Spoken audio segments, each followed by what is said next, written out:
आरा से खबर 82.93 लाख की लागत से बने निबंधन हाईटेक भवन का मुद्दा निषेध निबंधन मंत्री साहनी ने उठाया। बिहार सरकार के मद निषेध निबंधन मंत्री मदन साहनी ने शनिवार 13 जून को 82.93 लाख की लागत से बने निबंधन हाईटेक भवन का उद्घाटन किया। इसके साथ आरा सांसद सुदामा प्रसाद, विधि मंत्री Sanjay Tiger, registrar Tarkeshwar Pandey, MLC Sonu Rai, विधायक राधा चरण सेठ भी मौजूद रहे।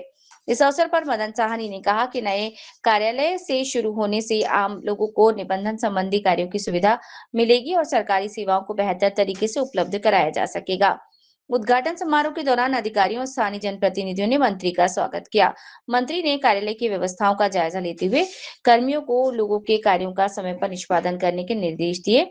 इस मौके पर रेड क्रॉस सोसाइटी के द्वारा रक्तदान शिविर का भी आयोजन हुआ, जिसमें काफी संख्या में लोगों ने रक्तदान किया। सचिव डॉक्टर विभा कुमारी ने बताया कि रक्तदान करने के समय लोग काफी उत्साहित दिखे। उद्घाटन कार्यक्रम में यहाँ के स्थानीय हमारे नेता हैं और बिहार सरकार में उच्च शिक्षा और विधि विभाग के मंत्री आदरणीय श्री संजय सिंह टाइगर जी, स्थानीय सभी विधायक यहाँ उपस्थित थे, एमएलसी और उप मेयर भी यहाँ उपस्थित है और सभी विभाग के हमारे पदाधिकारी यहाँ उपस्थित, अंशुल अग्रवाल जी दरभंगा और यहाँ के जो आरा के डीएम है रमेश सानिया जी समेत सभी लोग उपस्थित थे। बड़ा अच्छा माहौल में ये उद्घाटन कार्यक्रम हुआ है और सरकार के द्वारा निबंधन विभाग के द्वारा कई तरह के नए सुविधा प्रदान किए गए हैं। उसके तहत जो भी 80 वर्ष के आयु से अधिक के हैं, अगर वो चाहेंगे तो उनके घर पर निबंधन का काम संपन्न होगा। साथ ही जो पेपरलेस का भी व्यवस्था किया जा रहा है। धीरे धीरे हम लोग पूरी तरह से पेपरलेस के माध्यम से काम करेंगे और अभी हम लोगों ने जो लीड राइटर है, स्टाम्प वेंडर है, उनको भी सेवा प्रदाता के तौर पर हम लोगों ने नामित किया है और उनके माध्यम से भी काम होंगे।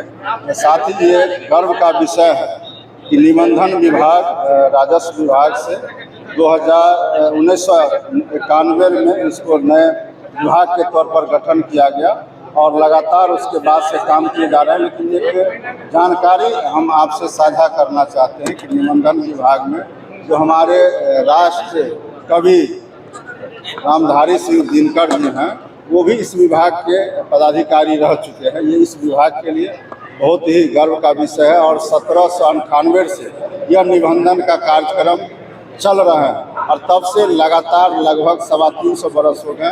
तो ये बहुत ही महत्वपूर्ण काम है और इस महत्वपूर्ण काम को विभाग के लोग अच्छे से अंजाम देते हैं और जितने भी हमारे क्रेता विक्रेता हैं उनको सुविधा के लिए कठिनाई नहीं हो और काम को आसान करने के लिए इस तरह का भवन लगभग हम लोग आज देखे हैं यहाँ। इसी तरह का हम लोग और भी जहाँ आवश्यकता होगी तो वहाँ हम लोग बनाएंगे, जिससे कि हमारे लोगों को आसानी हो और किसी तरह का कोई तकलीफ नहीं हो।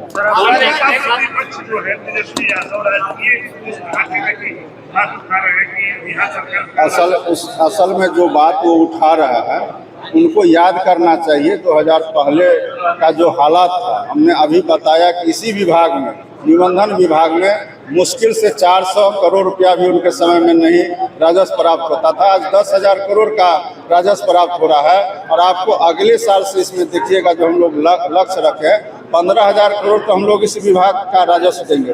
तो राजस्व का कोई कमी नहीं है, धन की कोई कमी नहीं है और सरकार का खजाना लोगों के लिए हमेशा खुला रहता है, आपदा पीड़ितों के लिए खुला रहता है। अभी सहयोग शिविर के माध्यम से माननीय मुख्यमंत्री जी ने जो व्यवस्था किया है उसमें जितने तरह के काम होते हैं उस काम को 30 दिन के अंदर में लोगों का जो भी शिकायत होगा, जो भी काम होगा उसको दूर करना है, अन्यथा जो संबंधित पदाधिकारी होंगे उन पर कार्रवाई किया जाएगा। तो ये काम चल रहा है, लोगों के लिए सरकार काम कर रही है, नहीं कि विपक्ष जो है सोए रहते। विपक्ष का काम है कि सरकार अगर कहीं कोई कमी कर रही है तो उसके मुद्दे को उठाना, लेकिन आप लोग देख रहे हैं कि विपक्ष कहीं कोई भूमिका में नहीं है। वो कभी कभी जैसे सोए हुए में कुंभकर्ण जागता था 6 महीने पर, वैसे 6 महीना पर जागते हैं और कुछ बोल करके निकल जाते हैं।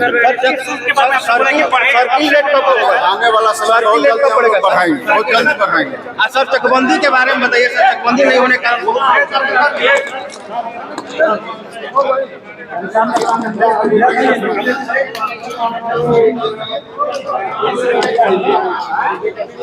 और छोड़ दिया गोला